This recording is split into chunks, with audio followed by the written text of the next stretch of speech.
have a question coming from Oliver Carnay of Hollywood Flip. I think this is for Direct Eric.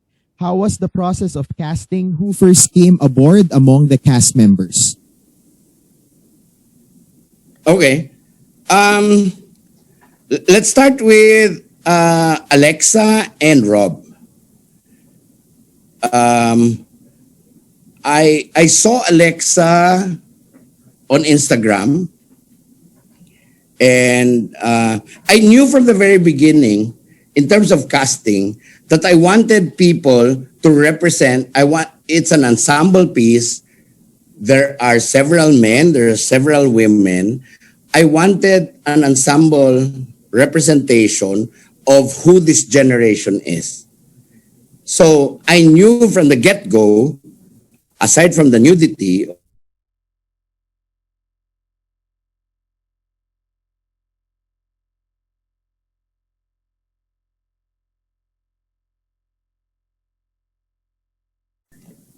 and I don't do too many readings.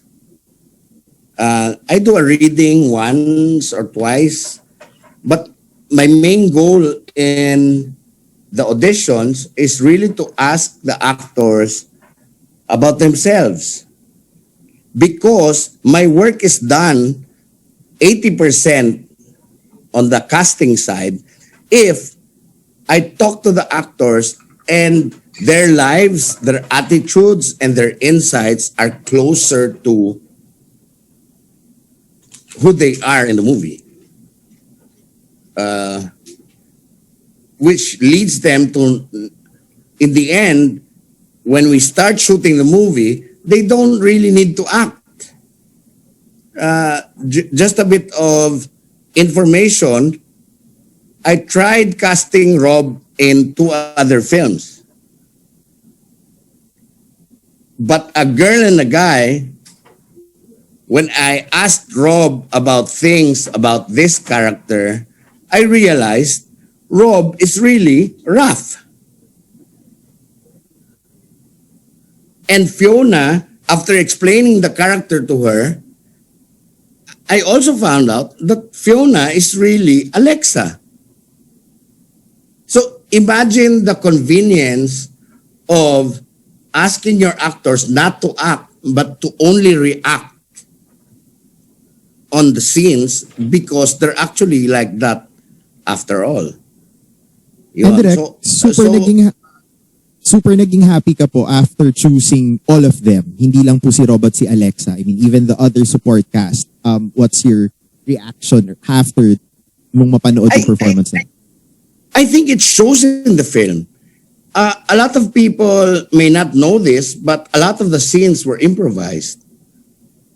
I talk to my actors, I give them certain little notes, but most of the time, there are some scenes that go on for quite a long time. There are some scenes that go on for such a short time because I'm allowing them to play around. There are lines, yes, to the script, but the lines have been changed eventually in favor of how they play around on the set. And there has been some scenes wherein me and the editor found it difficult to compress it because some of the actors, like Fiona, got into the scene too much, where she was saying really great things, but it was just taking so long. So I weighed the situation and I said, okay, do I let her bubble on, but then everyone's gonna get bored? Or do I need to trim it down and make sure that the story is concise? But only because they were free to do whatever they want on the set. No? And I love the scenes where the actors cut into each other. That's not part of the script. But they cut into each other because they're on improvisation mode, and someone is still speaking, and another guy just wants to prove a point. There's this long 7-minute scene with Fiona and Rob. The first time they actually talk to each other, which is in the party of Fiona. There were scenes where Rob cuts Fiona and Fiona cuts Rob. And that's so real. And that's not because I directed them to do it. It's not my job. But it's because they're listening to each other, they're relating to each other, they're reacting. Why someone is still speaking and someone wants to, no. Someone wants to speak up.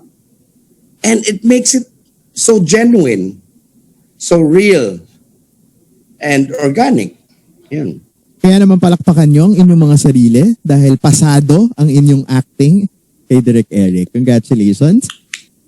Last question na po mula kay Super Negatrona. Actually, this is more of a clarification than a question. What's the meaning behind the fantasy to kill? I think, Direk Erik, this is for you. That's Yes, the Direk. question? Yes, Direk. I think si Super Negatrona wanted to clarify that particular scene of Gio and Fiona and I think Trixie and Raph. What's the meaning behind the fantasy to kill? Yeah. Yes. Number one, I'm just sick and tired of people breaking up in the movies. I've heard it before. I've seen it before. Nag-away, nagsigawan, umiyak, nagmakaawa, blah, blah, blah. So I just wanted to find a better execution of a breakup scene. And I feel that hindi man ako kaedad nila, but with the many breakups I've been in, parang ganun talaga. Parang pinapatay ka every time i-break up ka ng tao, di ba? Parang gumuho yung mundo mo, di ba? So, I just likened it to that. Na, okay, it's the end of something. Okay, I'm gonna kill this someone and I'm gonna move on to other things. Yeah. And it just makes sense visually rather than people confronting each other, diba? Maganda lang na it's about people visually killing each other para sabihin na we're done with our relationship, and then let's move on. No, you just don't know, Super Negatrona, how much we calibrated that moment for everyone to understand it, na hindi sila malito, that they don't get to think about it in some other way, that they totally understand that particular scene. And I'm glad you asked that question. Thank you. Thank you, Direk Erik, and thank you to all of our media friends, and thank you to all of our cast also. Pati na rin po sa lahat ng ating celebrity friends who graced our private screening, and of course ang ating mga influencers and their families. Lahat po kayo, maraming salamat po. Imbitahan na po natin sila once again sa ating pelikula. I wanted to start with Sean. Sean? Hello. Yeah, Hi. So guys, please watch A Girl and a Guy showing na po yan tomorrow, June 24, produced by Reality MM, Globe Studios, and Regal Entertainment. Invite your friends and family. It's gonna be a long ride, ladies and gentlemen. Ivan Evangelista. You're on mute, Ivan. All right, go ahead. Yes, bukas na po yan. Stream niyo po in Upstream tomorrow, June 24. Thank you, Ivan. Let's call in Emilio. Hey guys, A Girl and a Guy is streaming tomorrow. Don't lose the opportunity to watch it with your friends, family, and enjoy, guys. Thank you, Emilio. Pao. Invite them. This is available worldwide, kaya naman po imbitahan natin ang ating mga kaibigan, pamilya, loved ones, lahat, mga kapitbahay natin. Imbitahan po natin sila para manood at i-stream ang aming movie. Thank you, Pao. Candice.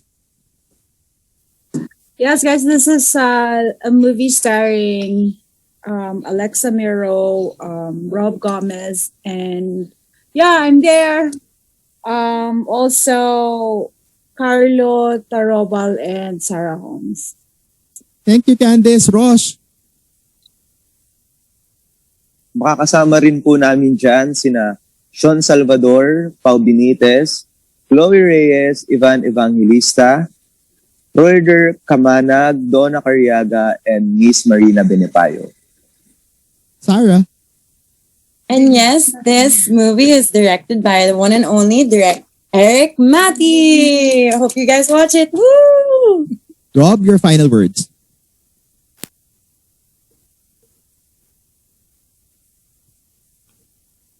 Rob, we can't hear you. Tayo po, maraming salamat sa lahat ng nandito at nanood. Excited na po akong makita ang mga itsura nyo pagkatapos na panoorin ng pelikula. Salamat. Alexa. Hi guys! Ayan, maraming salamat sa lahat ng nood at nakasama natin today sa mga press. Maraming salamat po. At sa ating madlang people, excited na akong mapanood nyo ang A Girl and a Guy. Streaming this June 24th. Ay, bukas na! I'm so excited! Worldwide po yan on UPSTREAM.PH via the G Movies app. Mwah! Thank you, Alexa. Direct Eric, your final words.